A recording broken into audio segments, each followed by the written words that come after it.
BJP దొంగల party అని ప్రభుత్వాలను కూల్చే పని పెట్టుకుందని మంత్రి ఎర్రబెల్లి దయాకర్ రావు తెలిపారు. రైతాంగాన్ని ప్రజలను బీజేపీ మోసం చేస్తుందని మండిపడ్డారు. కేంద్ర మంత్రులు అన్ని అబద్ధాలు మాట్లాడుతున్నారని అన్నారు. మహబూబాద్ జిల్లా పాలకుర్తి నియోజకవర్గంలో పలు చోట్ల రైతు ధాన్యం కొనుగోలు కేంద్రాన్ని మంత్రులు ఎర్రబెల్లి దయాకర్ రావు, సత్యవతి రాథోడ్ ప్రారంభించారు. రైతులకు 24 గంటల ఉచిత కరెంట్ ఇచ్చిన మహాత్ముడు సీఎం కేసీఆర్ అని, రైతు బంధు, రైతు బీమా పథకాలు దేశానికి ఆదర్శమని మంత్రి ఎర్రబెల్లి స్పష్టం చేశారు.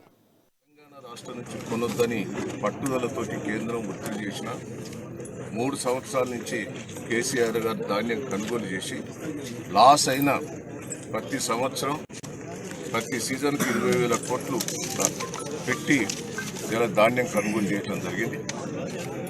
పోయిన ఎండాకాలం కూడా ధాన్యం కొనుగోలు చేసింది కూడా, వర్షాకాలంలో ధాన్యం కొనుగోలు చేసింది కూడా గోదాములలో నిండి ఉన్నాయి. రైస్ మిల్లర్లు ఇబ్బంది పెట్టింది.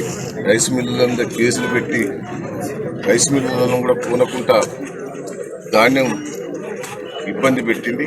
అయినా ముఖ్యమంత్రి గారు చొరవ తీసుకుని రైతులకు ఇబ్బంది పడవద్దని ఇలా ధాన్యం కొంటున్నారు. బయట మార్కెట్లో ఒకట 1700 చిల్లర ఉన్న 2000 మర్చిపోయి చిరసిన వాటికి మనం ఎప్పుడు చెప్తా, ఇద్దరు పేదల కోసం రైతుల కోసం చేసింది ఎన్టీ రామారావు గారు, కేసీఆర్ గారు. అది గుర్తుపెట్టుకోవాలి. ఎన్టీ రామారావు గారు ఉన్నప్పుడు ₹2 కిలో బియ్యం పెట్టాడు.